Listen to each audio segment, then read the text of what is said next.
Assalamualaikum warahmatullahi wabarakatuh. Perkenalkan, nama saya Torik Fariki, NIM 2025 0500204, Prodi PJJ Manajemen, Universitas Siber Muhammadiyah Yogyakarta. Menghidupkan kembali Pancasila. Pancasila sering kita dengar di upacara hari Senin, dihafalkan saat ujian, atau terpajang rapi di dinding kelas. Tapi apakah dia benar-benar hidup dalam nadi kita sehari-hari atau sekedar menjadi dekorasi masa lalu? Menghidupkan lagi nilai-nilai Pancasila di era modern bukan sekedar upaya bernostalgia, melainkan sebuah kebutuhan strategis untuk menjawab tantangan zaman. Tema ini sangat relevan dan penting untuk diangkat. 1. Sebagai kompas moral di era disrupsi informasi. 2. Menjaga kohesi sosial dalam keberagaman. 3. Solusi atas ketimpangan sosial. 4. Menjawab tantangan etika dalam teknologi dan lingkungan. 5. Memperkuat identitas nasional di tengah globalisasi.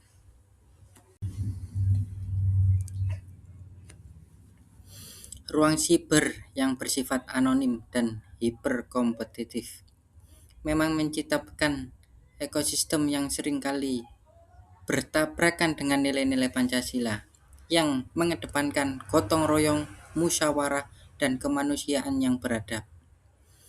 Analisis mengenai bagaimana anomali etika tersebut terjadi dan dampaknya terhadap nilai-nilai kebangsaan kita. 1. Dampak sifat anonimitas dalam ruang siber. Anonimitas seringkali meluruhkan rasa tanggung jawab sosial.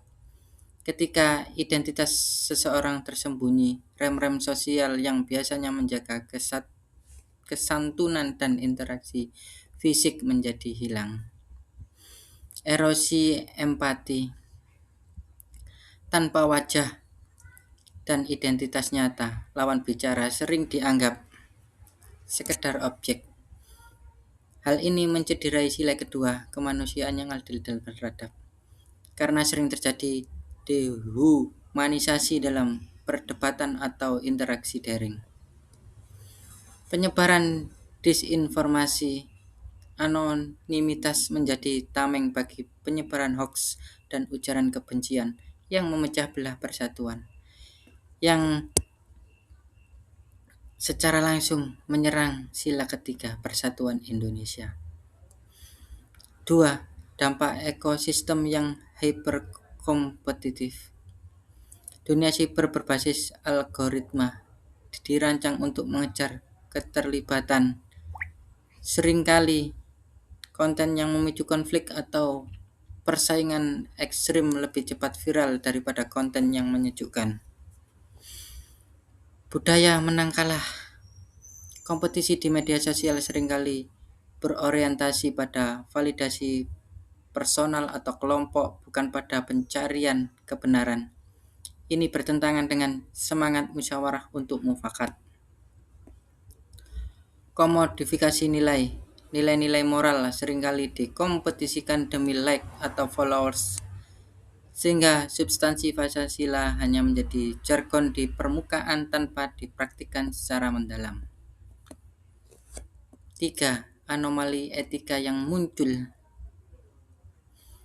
Kita sedang menghadapi apa yang bisa disebut dengan krisis otentisitas. Polarisasi permanen. Algoritma menciptakan ruang gema, di mana pengguna hanya bertemu dengan pandangan yang sama, sehingga semangat kebinekaan tergerus oleh intoleransi terhadap kebendaan. Kecenderungan transaksional. Hubungan sosial di dunia cyber seringkali menjadi transaksional dan pragmatis. mengikis nilai gotong royong yang seharusnya bersifat sukarela dan berbasis pada kesejahteraan sesama. 4. Langkah penguatan. Untuk merespon penggerogotan nilai ini diperlukan pendekatan yang lebih dari sekedar regulasi teknis. Literasi digital berbasis nilai. Literasi digital tidak cukup hanya teknis, tapi harus menyertakan etika digital yang berakar pada Pancasila, seperti kesadaran bahwa jempol kita adalah representasi karakter kita sebagai bangsa. Internalisasi di ruang publik, mendorong tokoh masyarakat dan influencer untuk menciptakan narasi yang tidak berbasis pada kompetisi memecah belah, melainkan kolaborasi gotong royong digital. Teknologi yang manusiawi, mendorong platform digital untuk tidak hanya mengandalkan algoritma yang memicu konflik, tetapi juga mempromosikan konten yang memperkuat kohesi sosial. Flexing merusak nilai keadilan sosial dengan memuja hidup semu. Budaya pamer kekayaan menciptakan standar sosial yang semu, memicu gaya hidup konsumtif dan memperlebar jarak psikologis antara kelas sosial. Cyberbullying melanggar nilai kemanusiaan dan mengikis keadaan publik.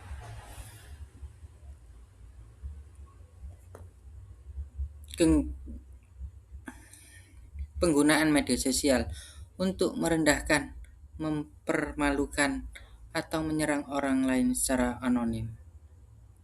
Polarisasi mengancam persatuan dengan memecah warga negara menjadi kawan dan lawan. Polarisasi yang memecah belah, penggunaan sentimen sara atau narasi kita vs mereka demi kepentingan elektoral atau kelompok tertentu. Istilah Pancasila yang tidur adalah metafora yang sangat tajam untuk menggambarkan kondisi di mana nilai-nilai dasar negara kita hanya menjadi pajangan simbolis, terbingkai rapi di dinding kelas atau ruang kantor, namun kehilangan daya hidupnya dalam perilaku nyata sehari-hari, terutama di ruang publik dan digital. Jika kita membedah mengapa Pancasila seolah tidur di tengah gempuran dunia cyber yang anonim dan kompetitif, ada beberapa poin krusial yang bisa kita cermati. 1. Dari way of life menjadi lip service. Pancasila seharusnya adalah filosofise Gorslik, filsafat dasar, dan way of life. Namun seringkali ia ditidurkan dengan cara diseragamkan menjadi sekadar hafalan atau jargon seremonial. Ketika Pancasila hanya dihafalkan, ia tidak memiliki nyawa untuk merespon dilema moral di dunia cyber. Akibatnya, saat menghadapi arus anonimitas yang liar, masyarakat tidak memiliki jangkar etika yang kuat karena Pancasila tidak dipahami sebagai nilai hidup, melainkan hanya sebagai teks mati. 2. Terbius oleh algoritma kepentingan diri. Dunia cyber yang kompetitif menawarkan validasi instan, likes, view, dan engagement. Kompetisi ini seringkali menidurkan nurani kita. Anestesi digital, kita sering tidak sadar sedang melanggar nilai kemanusiaan atau memicu perpecahan karena kita terbius oleh ritme algoritma yang menuntut kita untuk selalu menang atau terlihat paling benar. Kompetisi tanpa kompas, ketika ruang cyber menjadi medan tempur untuk pembuktian eksistensi, semangat gotong royong terkubur oleh semangat paling berkuasa.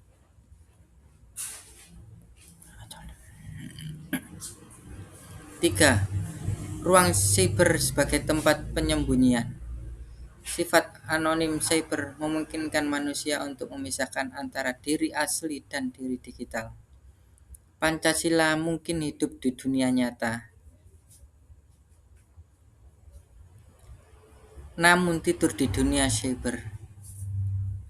Anomali ini menunjukkan bahwa integrasi etika kita masih bersifat permukaan, belum menyatu dalam integritas kepribadian. 4. Tantangan membangunkan Pancasila dari tidurnya di era cyber memerlukan langkah yang tidak lagi bersifat top-down atau indoktrinatif. Praktek teladan. Nilai tidak bisa diajarkan melalui teks, tapi melalui keteladanan. Jika pemimpin di ruang digital konsisten mencontohkan etika yang menghargai manusia, publik akan memiliki rujukan perilaku. Internalisasi melalui dialog, bukan monolog. Pancasila harus dihidupkan melalui ruang-ruang diskusi yang terbuka, di mana perbedaan pendapat di ruang cyber tidak dianggap sebagai ancaman, melainkan sebagai proses pendewasaan nilai. Keberanian beretika. Membangunkan Pancasila berarti berani menunjukkan jati diri yang jujur di tengah anonimitas. Ini adalah bentuk perlawanan terhadap budaya troll dan toxic behavior. Menempatkan Pancasila sebagai etika digital bukan lagi sekedar wacana normatif, melainkan kebutuhan mendesak untuk mengubah ruang cyber yang anonim dan kompetitif menjadi ruang yang beradab dan produktif. Jika kita mengoperasionalkan 5 sila tersebut ke dalam panduan perilaku digital, maka akan terbentuk sebuah ekosistem yang jauh lebih sehat. 1. Sila pertama, Tuhanan yang Maha Esa. Implementasi kesadaran bahwa setiap tindakan digital kita tetap dilihat oleh Tuhan. Etika. Menghentikan penyebaran hoax, fitnah, dan ujaran kebencian. Kita tidak hanya bertanggung jawab kepada hukum positif Undang-Undang ITE, tetapi juga memiliki pertanggungjawaban tersendiri. Menyadari bahwa kebebasan di internet tetap memiliki batas moral yang suci. 2. Sila kedua, kemanusiaan yang adil dan beradab. Implementasi memanusiakan manusia di balik layar. Etikanya, menghindari dehumanisasi. Meskipun di dunia cyber kita berinteraksi dengan profil, avatar, atau akun, kita tetap harus memperlakukan orang lain dengan empati, menolak cyberbullying dan perilaku toksik, karena kita sadar bahwa setiap akun adalah presentasi manusia yang memiliki martabat. 3. Sila ketiga, Persatuan Indonesia. Implementasinya menjadikan ruang siber sebagai alat pemersatu, bukan alat segregasi. Etikanya, menjaga keutuhan di ruang digital dengan tidak memprovokasi isu sara. Sila ini menuntut kita untuk menjadi penengah di antara arus disinformasi yang bertujuan membelah bangsa. Menggunakan media sosial untuk menyerang keberagaman, bukan mempertajam polarisasi. 4. Sila keempat, kerakyatan yang dipimpin oleh hikmat kebijaksanaan dalam permusyawaratan perwakilan. Implementasinya, budaya dialog yang konstruktif dan kritis. Etika, mengedepankan logika, data, dan argumen daripada sekedar menyerang personal. Sila ini mengajarkan bahwa perbedaan pendapat adalah yang wajar dan penyelesaiannya bukan melalui serangan massal atau buzzer, melainkan melalui komunikasi yang bijak dan inklusif. 5. Sila kelima, keadilan sosial bagi seluruh rakyat Indonesia. Implementasinya, menggunakan akses digital untuk pemberdayaan bersama. Etikanya, mengurangi kesenjangan informasi dengan membagikan konten yang bermanfaat dan edukatif, tidak memonopoli kebenaran atau ruang opini, menjaga agar ekosistem digital tidak hanya dinikmati oleh segelintir kelompok, tetapi akses dan dampaknya dirasakan oleh semua lapisan masyarakat secara adil. Membumikan Pancasila di era cyber yang kompetitif dan anonim, menuntut perubahan strategi dari pendekatan yang bersifat indoktrinatif, menghafal, menjadi pendekatan yang inklusif dan relevan praktik. Jika Pancasila harus bangun dari tidur dan menjadi etika digital, strategi yang dapat dilakukan melalui 3 jalur utama, yaitu 1. Jalur pendidikan, mengubah hafalan menjadi kontekstualisasi. Pendidikan Pancasila selama ini sering terjebak pada angka dan teks. Strateginya harus diubah ke arah studi kasus digital. Literasi etika digital.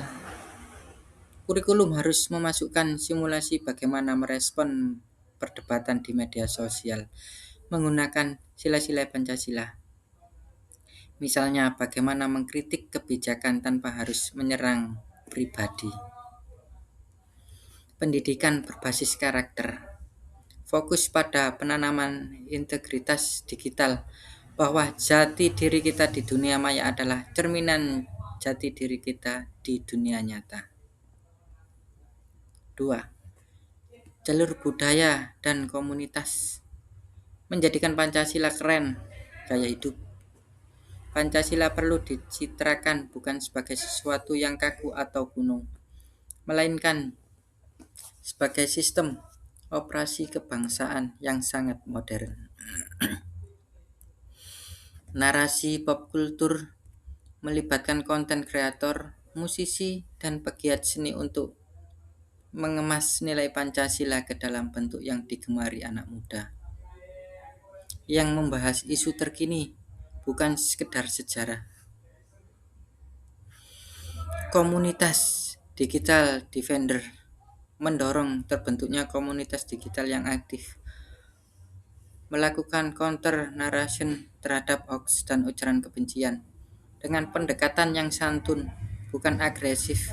Gotong royong di sini berarti bahu-membahu dalam menjaga ruang digital yang sehat. 3. Jalur kepemimpinan dan keteladanan. Lead by example.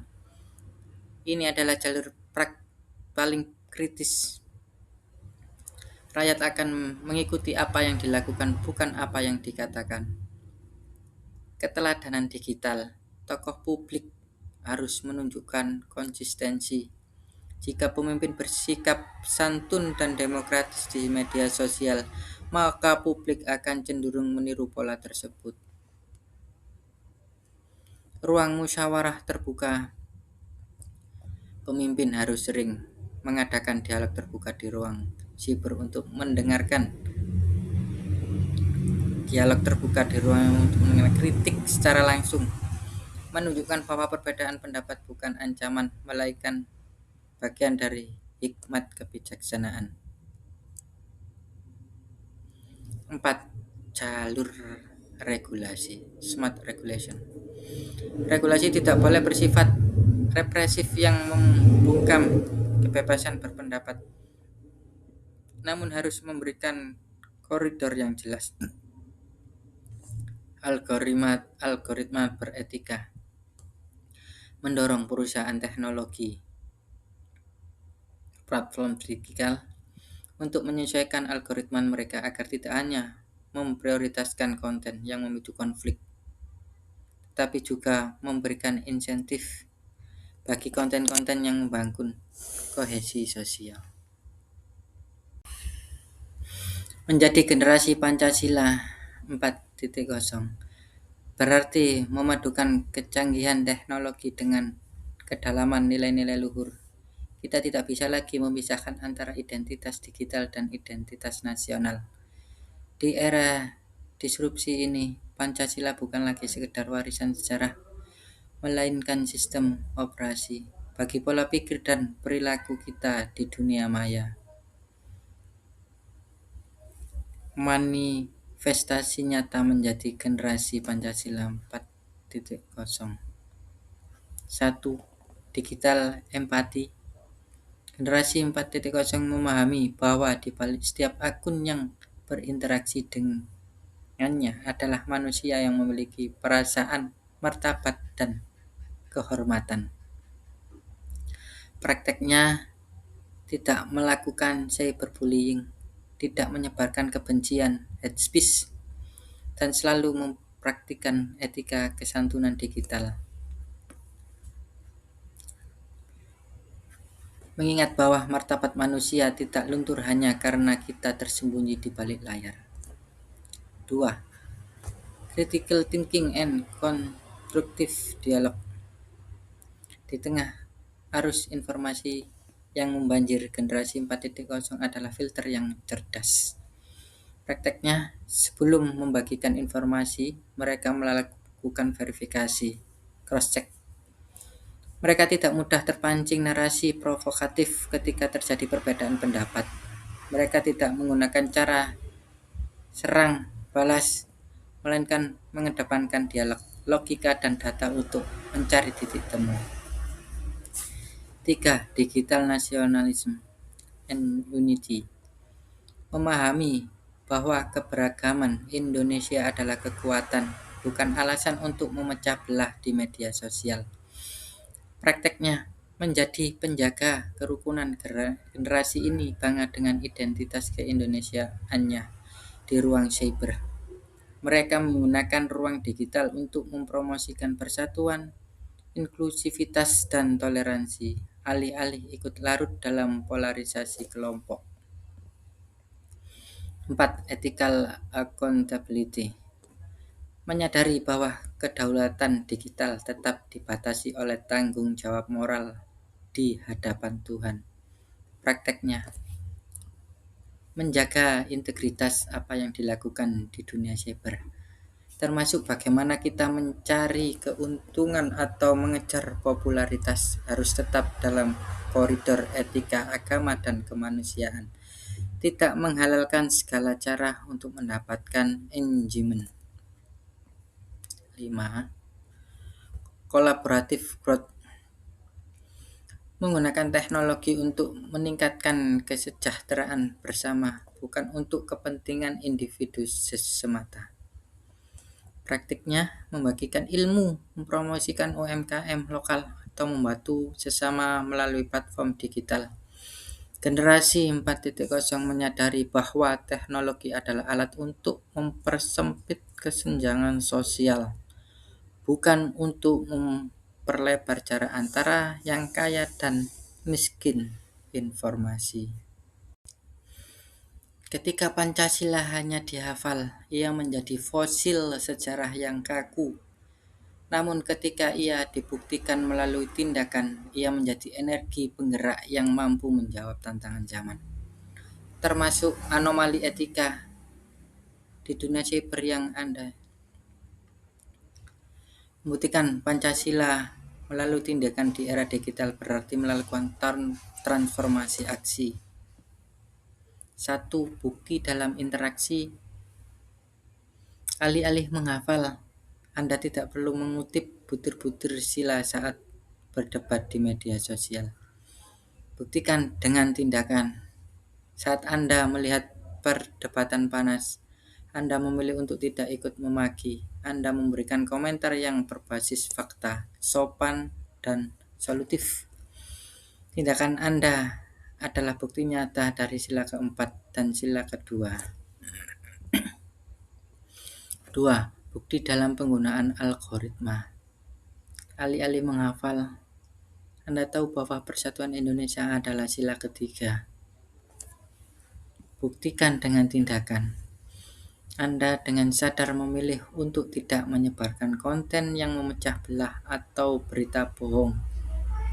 Anda menggunakan platform digital Anda untuk membagikan informasi yang memberdayakan orang lain, seperti peluang kerja atau edukasi. Inilah bukti nyata keadilan sosial di ruang digital.